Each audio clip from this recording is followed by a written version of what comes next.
Hello everyone, welcome to G centric. और पिछले lecture में हम लोगों ने जो थ्योरी पढ़ी है उसके ऊपर सारे न्यूमेरिकल हम लोग करेंगे और सारी थ्योरी आपको रिवाइज हो जाएगी थ्रू न्यूमेरिकल।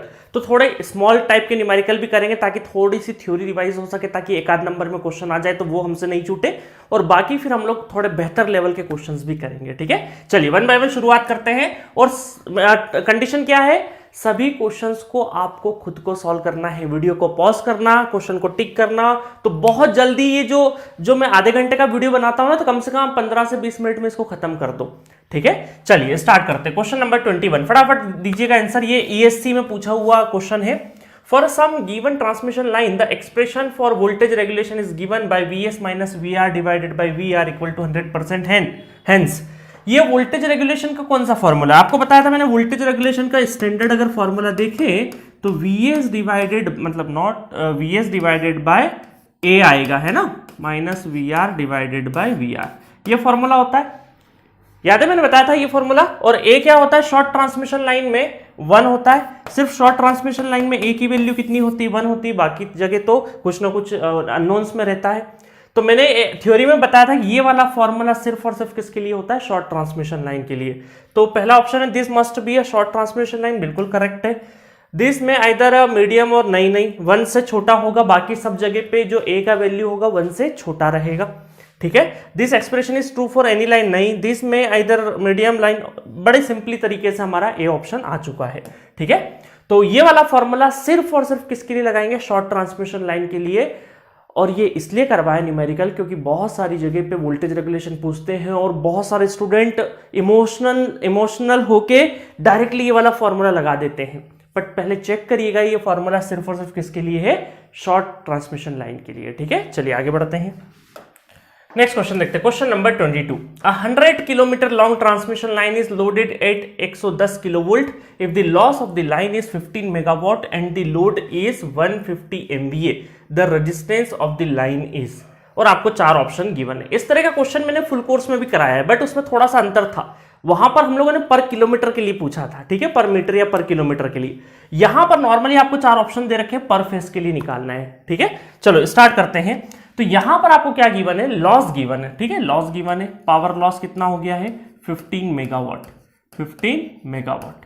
ठीक है, और यहां पर क्या दे रखा है, 100 किलोमीटर लॉन्ग ट्रांसमिशन लाइन। हमें कोई मतलब नहीं लॉन्ग हो शॉर्ट हो, हमें पता है कि जो भी लॉस होगा, लॉस RLC में किस में हो सकता है, सिर्फ और सिर्फ रेजिस्टेंस में हो सकता है।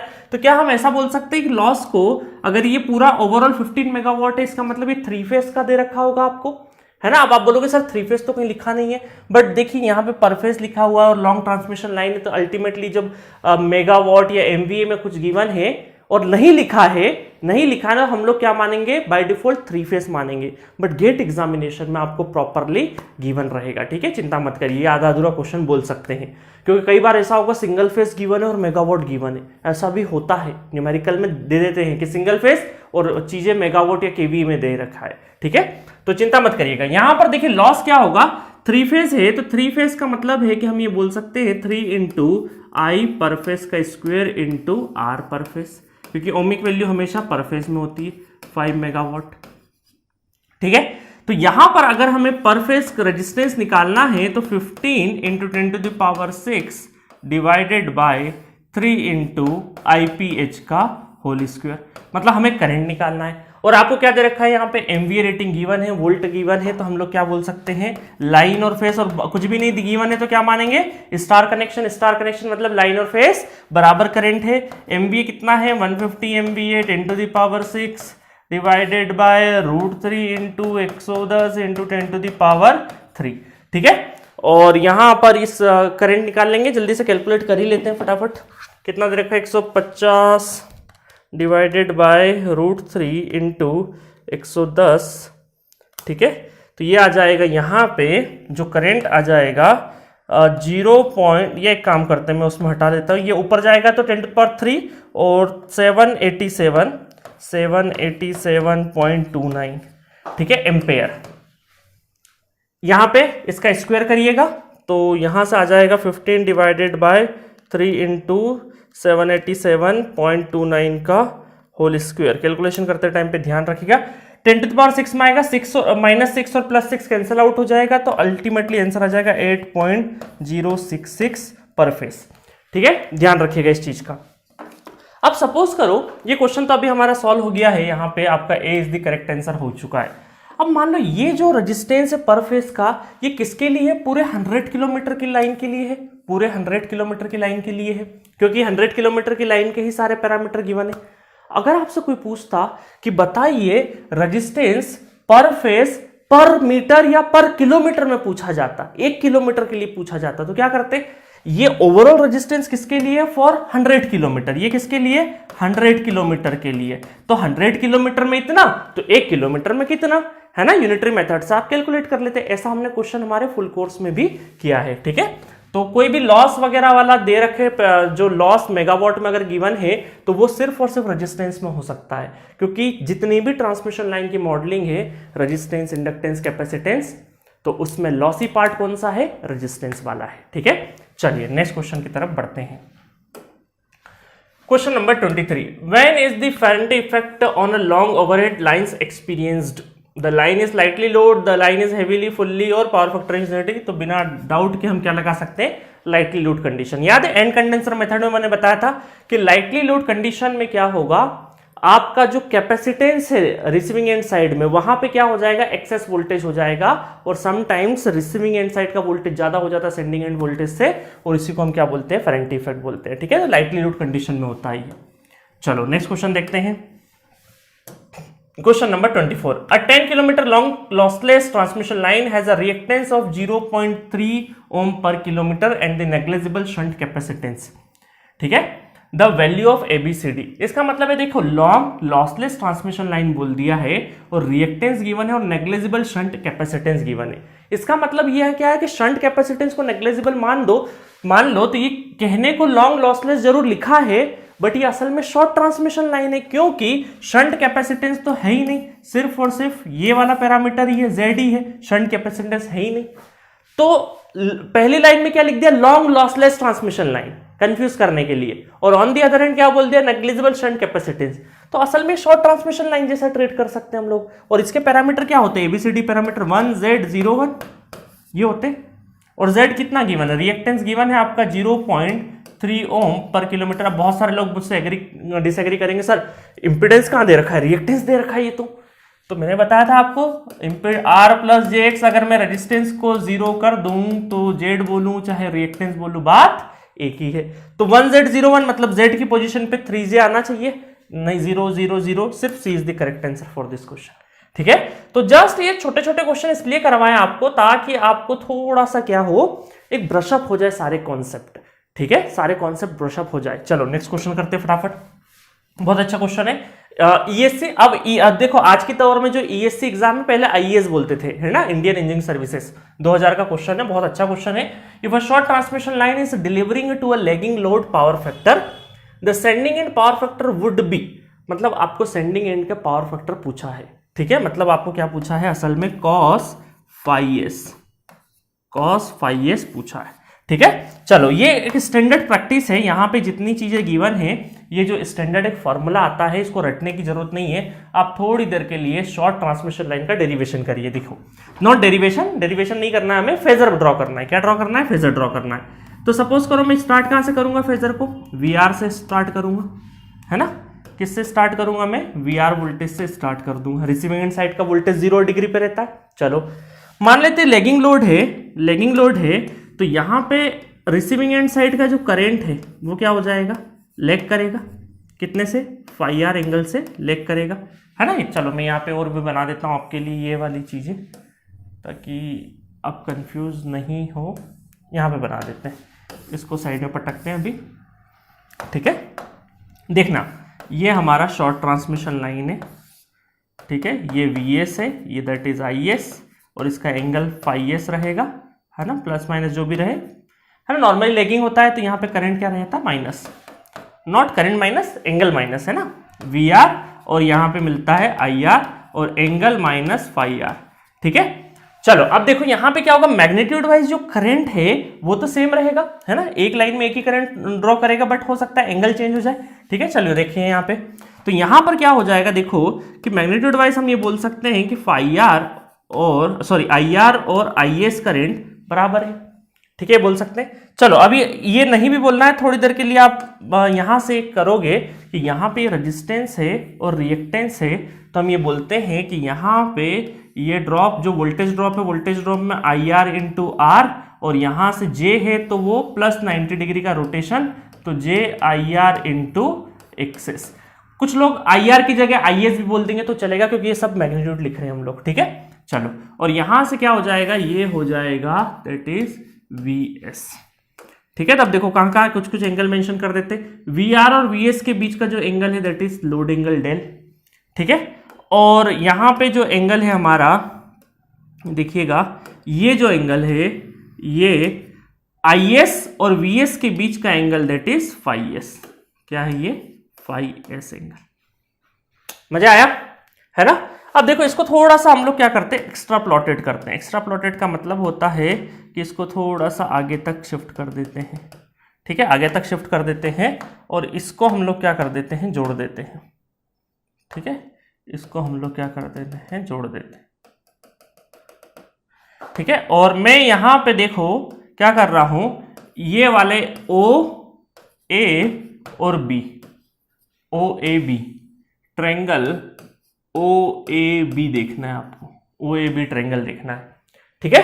ओ ए बी ट्रायंगल देखोगे तो यहां से पता चलेगा कि अगर मुझे यहां पे देखो ये परपेंडिकुलर है, नॉट है ना, ये परपेंडिकुलर, परपेंडिकुलर के सामने वाला कौन सा हो गया हमारा, हाइपोटेनियस एंगल के सामने ये हमारा क्या है, परपेंडिकुलर है, और ये हमारा क्या है, बेस है, और ये क्या है हमारा हाइपोटेनियस है, ठीक है। तो यहां पे अगर मैं लिखूं कॉस का रिलेशन अगर मैं लिख दूं तो cos phi S equal to कितना हो जाएगा, कॉस नॉर्मल क्या होता है, base upon hypotenuse, base upon hypotenuse होता है, ठीक है। और यहां पे आप ध्यान से देखिएगा, मैं थोड़ा सा और इसको इधर की साइड में ले आता हूं।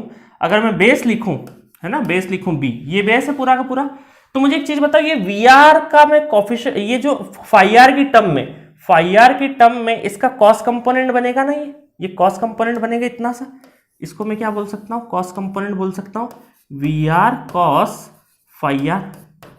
और ये वाला जो लेंथ है, ये लेंथ कौन सा हो जाएगा, वही हमारा आई आर लेंथ। तो क्या हम ऐसा बोल सकते हैं कि V R cos phi R plus I R into R divided by hypotenuse कितना है, वी एस। तो ये हो गया हमारा स्टैंडर्ड फॉर्मूला। रटने की कतई जरूरत नहीं है, आप 2 मिनट में डेरिवेशन से चीजें कर सकते हैं। B is the correct answer for this question. अब आप बोलोगे सर फाई के अंदर फाई आर तो है नहीं, तो बाय डिफॉल्ट फाई मतलब फाई आर ही होता है, वैसे लिखना चाहिए था उन्हें, क्योंकि यहाँ सेंडिंग एंड और रिसीविंग एंड दोनों साइड की बात हो रही है। बट जनरली फाई का जो नोटेशन है वो लोड साइड का या रिसीविंग एंड साइड का ही होता है। जब भी कभी सेंडिंग एंड साइड का बोला जाएगा पावर फैक्टर एंगल तो स्पेसिफाई किया जाएगा आपको, ठीक है। अदरवाइज नॉर्मल फाई को हम लोग फाई आर ही मानते हैं, ठीक है। चलो देखो कोर सब्जेक्ट क्या होता है ना, मशीन पावर सिस्टम में कुछ नोटेशन बाय डिफॉल्ट होते हैं, जैसे फेज हो गया, लाइन हो गया, स्टार हो गया, है ना। ये सारी चीजें क्या है, फेज, लाइन, स्टार, डेल्टा, इनमें से बाय डिफॉल्ट कौन सी चीजें हमें एज्यूम करके चलनी पड़ती है, ये आपको पता होना चाहिए, ठीक है। चलो तो क्वेश्चन नंबर 25 इस तरीके से हमारा फिनिश होता है। मजा आया क्वेश्चन में, रटना बिल्कुल भी नहीं है, सिर्फ ये क्वेश्चन इसलिए करवाया मैंने ताकि आपको एक फेजर का नॉलेज दे सकूं, है ना, क्योंकि फेजर का भी शॉर्ट ट्रांसमिशन लाइन में आएगा तो आपको अच्छे से डील करते आना चाहिए, ठीक है। चलो नेक्स्ट क्वेश्चन देखते हैं। Question number 26, a single phase transmission line of a impedance J 0.8 ohm supplies a resistive load of 500 ampere at 300 volt. The sending end power factor is। अब देखो यहाँ पे, अब बहुत सारे स्टूडेंट क्या करें, sir sending end power factor पूछा है, काम करते हैं हम लोग इसी फॉर्मूले को लगा देते हैं। अब इस फॉर्मूले को लगाओगे तो इसमें आपको रेजिस्टेंस गिवन नहीं, बहुत सारी चीजें ऐसा होगा, देखो सेंडिंग एंड वोल्टेज हमें गिवन नहीं है तो बहुत सारी चीजें निकालनी पड़ेगी। तो डायरेक्टली वो अप्लाई मत करो, क्योंकि हमें पता है ये फॉर्मूला क्यों रटना है, फॉर्मूले को रटना नहीं है, हमें ये पता है ना फेजर डायग्राम, इसका भी फेजर बना लेते हैं 2 मिनट में, इसका भी फेजर बना लेंगे, है ना। पहले तो समझते हैं क्वेश्चन को समझेंगे। तो यहाँ पे ट्रांसमिशन लाइन में आपको दे रखा है, देखो ये दे रखा है J 0.8, ठीक है। और ये जो लोड है किसको सप्लाई कर रहा है, ये सप्लाइज, है ना, लिखा है ना यहाँ पे सप्लाइज और रजिस्टिव लोड, ये क्या है आपका रजिस्टिव लोड है, रेजिस्टेंस। और यहाँ पे जो वोल्टेज है वो कितना है, 300 वोल्ट दे रखा है, और करंट कितना ड्रॉ हो रहा है, 500 एम्पेयर करंट ड्रॉ हो रहा है, ठीक है। और क्या दे रखा है आपको, सेंडिंग एंड पावर फैक्टर पूछा है। मतलब इसका मतलब है कि यहाँ सेंडिंग एंड से Vs और Is के बीच का बताओ एंगल कितना होगा। ये रजिस्टिव लोड होने की वजह से जो करंट है, इस करंट को क्या मैं ऐसा बोल सकता हूं, IR एंगल 0 डिग्री। क्यों 0 डिग्री? क्योंकि यूनिटी पावर फैक्टर है, रजिस्टिव है ना, तो 0 डिग्री पे होता है। चलो अब यहां पे हम लोग अगर देखें, देखना, और ये VR जो है इसको क्या बोल सकते हैं, VR, और ये तो बेचारा 0 पे रहता ही रहता है ना। चलो तो अब यहां से फेजर अगर बना दे 2 मिनट में, तो फेजर क्या हो जाएगा, देखो बेस जो हम लोग रेफरेंस लेते हैं, VR को रेफरेंस ले लिया हम लोगों ने, ठीक है, VR को रेफरेंस ले लिया, और हमें पता है कि जो IR है यूनिटी पावर फैक्टर होने की वजह से ये भी यहीं रहेगा, ठीक है, ये भी यहीं रहेगा। और उसके बाद अगर देखें तो रेजिस्टेंस तो यहाँ पे है नहीं, रेजिस्टेंस नहीं है, अदरवाइज रेजिस्टेंस का भी लाइन बनाते, है ना। लाइन का, ट्रांसमिशन लाइन का रेजिस्टेंस नहीं है, पिछली बार रेजिस्टेंस था ट्रांसमिशन लाइन का, इस वजह से देखो हम लोगों ने जो करंट है उसके पैरेलली ये लाइन और ये लाइन दोनों क्या होते हैं, पैरेलल होते हैं, तो वोल्टेज ड्रॉप रखा हम लोगों ने। बट यहाँ पे इस बार क्या है, रेजिस्टेंस नहीं है, डायरेक्टली रिएक्टेंस है, तो इसका मतलब है JI into IR into X, और ये मिल जाएगा हमें, that is sending end voltage VS, ठीक है। अब देखो मजे की बात क्या हुई, यहाँ पे हमें पता है मैग्नीट्यूड वाइज IR और IS बराबर होते हैं, तो यहां पर आप देखो VS और IS के बीच का जो एंगल है दैट इज φS, और इस बार φS और VS, और देखो यहां पे VS और VR के बीच का एंगल डेल, इसका मतलब है कि यहां पे लोड एंगल और φS बराबर है, बराबर हो गया, लोड एंगल और φS बराबर हो गया। बट अभी हमें क्या निकालना है, सेंडिंग एंड पावर फैक्टर निकालना है। तो आपके पास एक सिंपल ट्रायंगल है, और ट्रायंगल की अगर 2 आपको लाइन पता हो, है ना, किसी ट्रायंगल के, राइट एंगल ट्रायंगल के अगर 2 साइड्स अगर आपको पता हो, तो आप एंगल बड़ी आसानी से निकाल सकते हो, और वही एंगल से हमारा पावर फैक्टर निकल जाएगा। तो अगर मैं देखूं यहाँ पे देखूं, तो हमें पता है कि ये वाला जो है, ये मल्टीप्लीकेशन IR कितना है 300 इंटू X कितना है 0.8, है ना, नॉट 300, 500 है ना, 500, 500 एम्पेयर है ना, 500 एम्पेयर, और ये कितना है, VR कितना है, VR है हमारा 300। तो क्या हम ऐसा बोल सकते हैं यहां से कि tan phi is equal to perpendicular upon base, तो परपेंडिकुलर कितना है 500 इंटू 0.8 डिवाइडेड बाय कितना है 300, तो यहां से φS आ जाएगा, इसको जब सॉल्व करोगे तो 53.13 आ जाएगा, और हमें चाहिए पावर फैक्टर एंगल, तो cos φS कर दोगे तो ये आ जाएगा 0.6, और नेचर क्या है, लेगिंग। क्यों लेगिंग, बहुत सारे पूछते हैं कि सर लेगिंग लीडिंग कैसे बोल देते हो आप, देख के, क्योंकि जो लाइन आपकी इंडक्टिव लाइन है, चाहे आपका लोड रेजिस्टेंस है, बट ओवरऑल अगर हम लोग देखेंगे यहां से इसके ऊपर जो लोड पड़ेगा उसको क्या महसूस होगा कि लेगिंग नेचर का पावर फैक्टर है, ठीक है। क्योंकि देखो यहां पर जो ये लोड साइड में अगर देखोगे ना, लोड साइड में ये जो लोड एंडिंग का करंट देखोगे, तो ये रेजिस्टेंस है, इस रेजिस्टेंस, इस पैरामीटर में क्या है, ये रेजिस्टेंस है, तो यहाँ पे रिएक्टिव्स नहीं है, इसलिए यहाँ पे यूनिटी पावर फैक्टर बोल सकते हैं। बट यहाँ पे जो खड़ा है उसको तो ये और ये दोनों दिखाई दे रहा है, तो इस वजह से इसके नेचर में क्या आ जाएगा, लेगिंग नेचर आ जाएगा, ठीक है। और नॉर्मली भी ट्रांसमिशन लाइन में जब तक हम लोग कुछ कंपनसेशन नहीं कर रहे हैं, जब तक सारे के सारे पावर फैक्टर हमारे लेगिंग नेचर के होते हैं, ऐसा भी याद रख लो, ठीक है। चलो मजा आया क्वेश्चन में, क्वेश्चन जबरदस्त था। इसी क्वेश्चन को आप चाहो तो आप KVL KCL से भी कर सकते हो। देखो यहां से आप चाहो तो इस तरीके से, नहीं सर हम तो ऐसे ही करेंगे, V angle del equal to ये कितना हो जाएगा, VR plus IR into JX, ऐसे भी कर सकते हो, और है ना, इस तरीके से भी करोगे तो भी हो जाएगा। अब कुछ स्टूडेंट चाहते हैं कि नहीं सर हम तो ABCD पैरामीटर इसी चीज के लिए तो पढ़े थे, तो ABCD पैरामीटर में क्या है, VS equal to AVR plus BIR, ठीक है। तो ये VS के साथ में एंगल जो मिलेगा, क्योंकि हमें पता है कि लोड एंगल और φS क्या हो जाएगा, बराबर हो जाएगा, है ना। तो लोड एंगल निकालोगे, इससे जो मैग्नीट्यूड से मतलब नहीं है, एंगल निकालोगे तो एंगल वही रहेगा। अब यहाँ पे शॉर्ट ट्रांसमिशन लाइन है, तो VR प्लस B क्या होता है, इंपीडेंस होता है ना, A equal to 1, B equal to Z मतलब कि JX, ठीक है। तो यहाँ पे JX इंटू IR, वही बात यहाँ पे भी होगी, सेम सेम सेम, कुछ भी अंतर नहीं आया। कान इधर से पकड़ो उधर से पकड़ो, बात एक ही है, बस सिर्फ और सिर्फ मुझे तीनों तरीके इसलिए बताने ताकि आपका दिमाग थोड़ा सा खुल सके, है ना। मजा आया क्वेश्चन में। चलो नेक्स्ट क्वेश्चन की तरफ बढ़ते हैं। चलिए नेक्स्ट क्वेश्चन देखते हैं, क्वेश्चन नंबर 27, 28, 29, एक कॉमन डेटा टाइप क्वेश्चन है, 3 क्वेश्चन आपको सॉल्व करना है, ठीक है। चलिए क्वेश्चन पढ़ते हैं बहुत अच्छे से। देखिए इसमें कैलकुलेशन बहुत ज्यादा होती है, तो गेट एग्जामिनेशन में ऐसे लेंदी कैलकुलेशन वाले क्वेश्चन अब थोड़े से कम पूछे जाते हैं, बट ऐसा इसका मतलब ये नहीं कि पूछे ही नहीं जाएंगे। हो सकता है कि कुछ डेटा इस तरीके से सिंपल डेटा दे दे ताकि आपकी कैलकुलेशन 3-4 स्टेप की वो एक्सपेक्ट करते हैं। तो ये क्वेश्चन ऐसा नहीं कि नहीं आ सकते, आ सकते हैं। हो सकता है वो उस दिन वो कैलकुलेशन थोड़ी easy they they, but concept आपको सीखना है यहाँ पे, ठीक है। चलिए कॉन्सेप्ट सीखेंगे हम लोग फटाफट यहाँ पे। अ 60 hertz short transmission line R equal to 0.62 ohm and L equal to 93.24 millihenry per phase supplied a 3-phase Y connected 100 megawatt load of 0.9 power factor at 215 kilovolt line to line. ठीक है, तो बहुत सारी बातें एक सांस में बोल दी गई है इस क्वेश्चन के अंदर। ठीक है, तो अब फटाफट हमें क्या करना है, चीजों को सिंप्लीफाई तरीके से लिखना है। हमें पता है कि शॉर्ट ट्रांसमिशन लाइन है 60 हर्ट्ज से, तो यहाँ पे रेजिस्टेंस और इंडक्टेंस दे रखा है। अब इस इंडक्टेंस को हमें रिएक्टेंस में तब्दील करना पड़ेगा, वो कर लेंगे हम थोड़ी देर से। और जो लोड है वहां पर हमें वोल्टेज दे रखा है लाइन टू लाइन। तो अगर हमें ये परफेक्ट सर्किट बनाना है तो हमें 215 डिवाइडेड बाय √3 लिखना पड़ेगा किलो वोल्ट पर फेस, है ना। और यहाँ पे जो पावर गिवन है वो कितना है, 100 मेगावाट पावर है। पावर फैक्टर कितना है, 0.9 लैगिंग पावर फैक्टर पे अवेलेबल है। ठीक है, ये सारी चीज थोड़ा सा मैं छोटा कर देता हूं और इसको बड़ा कर देता हूं। ठीक है, दिख रहा है। चलो, इतनी इंफॉर्मेशन हमें गिवन है, इतनी इंफॉर्मेशन हमें गिवन है। इसको थोड़ा सा इस साइड में ले आते हैं। चलो, अब सबसे पहला चीज तो ये है, मुझे क्या निकालना है। पहला क्वेश्चन पूछा है calculate the sending end voltage पर फेज, मतलब आपको ये सेंडिंग एंड वोल्टेज पर फेज में निकालना है। अब आप बोलोगे सर ये क्वेश्चन तो बहुत ही आसान हो गया, क्योंकि ये तो हमारा नेटवर्क बन गया, क्योंकि वीएस निकाल देंगे हम। ऐसा आरएल सर्क्यूट ही तो गिवन है, लोड गिवन है, ठीक है, कर देंगे हम 2 मिनट में। रेजिस्टेंस कितना है, बस वही करना है आपको, कुछ एक्स्ट्रा ऑर्डिनरी चीज थोड़ी करना है।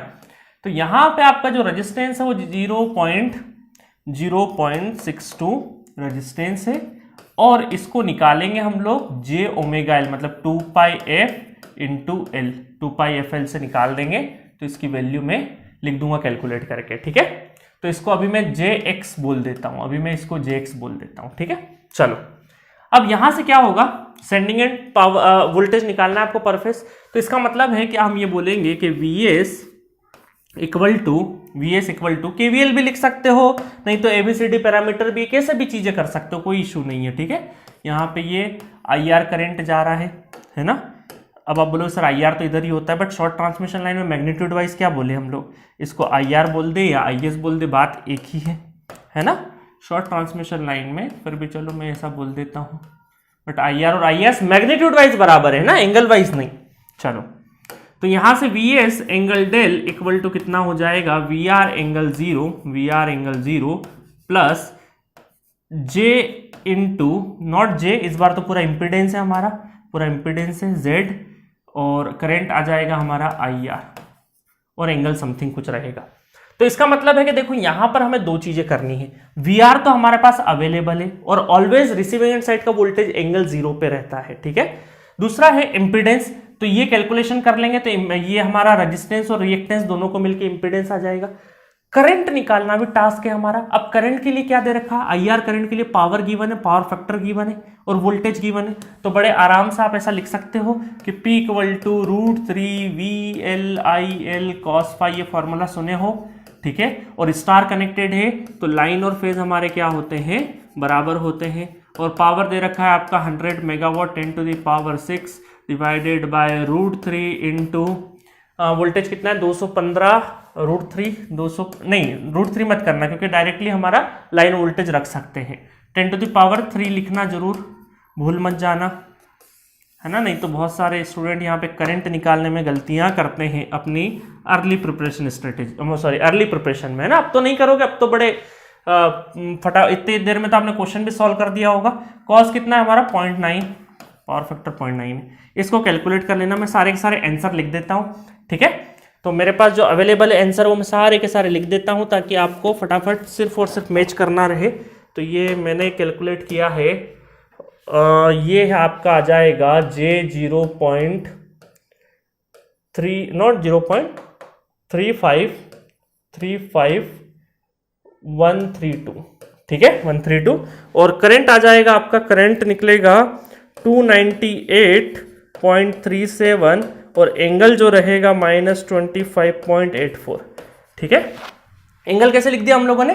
पावर फैक्टर के हिसाब से, पावर फैक्टर के हिसाब से हम लोग एंगल लिख सकते हैं। ठीक है, और यहाँ पे अगर हम लोग देखेंगे तो ये 415/√3, नॉट 415 सॉरी 215/√3 इंटू 10⁻³ ध्यान रखना है ना।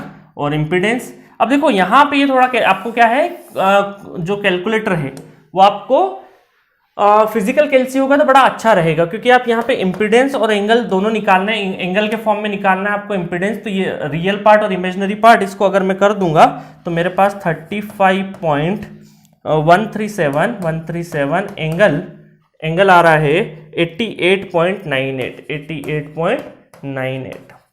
ठीक है, तो ये मैंने थोड़ा सा उस तरीके से कर दिया है कि आपको ज़्यादा परेशानी नहीं आए। ठीक है, अदरवाइज देखो क्या होता है ना, इस तरह के क्वेश्चन सब थोड़े से कम इसलिए भी पूछे जाते हैं कि अब ये जो एंगल और इमेजिनरी पार्ट और रियल पार्ट को सॉल्व करने के लिए आपके पास जो वर्चुअल कैलकुलेटर है ना उसमें कॉम्प्लेक्स नंबर है नहीं, है ना, इस वजह से। नहीं तो ये फिजिकल कैलसी ये वाला होता ना तो इससे 2 मिनट में सॉल्व हो जाता है सारी चीज़ें, बट ये अब अलाउ नहीं है, इस वजह से इस तरह की कैलकुलेशन थोड़ी सी हैवी पड़ जाती है। ठीक है, चलो इसको आगे बढ़ाते हैं और आंसर निकाल देते हैं। तो ये आ जाएगा आंसर आपका। ठीक है, और अच्छा इसमें ये तो इम्पीडेंस आया है, करंट क्या है 298.37 एंगल -25.84 रखोगे तो आंसर आ जाएगा आपका तकरीबन 129, क्योंकि मैग्नीट्यूड ही पूछा है आपसे, एंगल नहीं पूछा है ना, तो 129 किलोवोल्ट पर फेज। ठीक है, इसके साथ में एक एंगल भी आएगा, है ना, पॉजिटिव एंगल आएगा। चलो अभी हमें एंगल से मतलब नहीं है, सिर्फ और सिर्फ आंसर से मतलब है, तो आपका आंसर आ जाएगा B is the correct answer for this question. ठीक है, सो नेक्स्ट क्वेश्चन है आपका, नेक्स्ट क्वेश्चन है 28, कैलकुलेट दी वोल्टेज रेगुलेशन। ठीक है, तो अब हमारा वीएस आ चुका है, वीआर पता है, तो voltage regulation short transmission line में अगर हम लोग देखेंगे तो VR equal to VS minus VR divided by VR into 100%।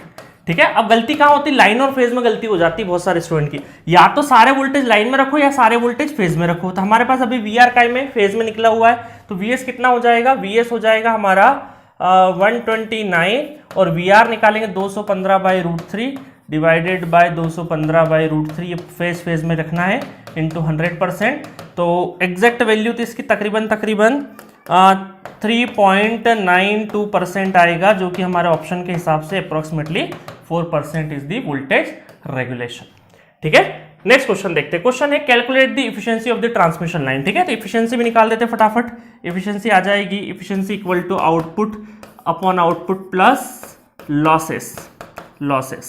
ठीक है, और हमें पता है आउटपुट कितना 100 मेगावाट, और ये भी 10⁶ में है ना, मेगा में लेना है, तो लॉस कितना हो जाएगा 3 इंटू, अगर 3 फेज का ले रहे हैं 3 इंटू I², तो करंट हमारा कितना है 298.37 का स्क्वायर इंटू R, रेजिस्टेंस कितना है 0.62 है, 0.62। ठीक है, इंटू 100% कर लोगे तो ये आ जाएगा 99.83% इज द इफिशियंसी।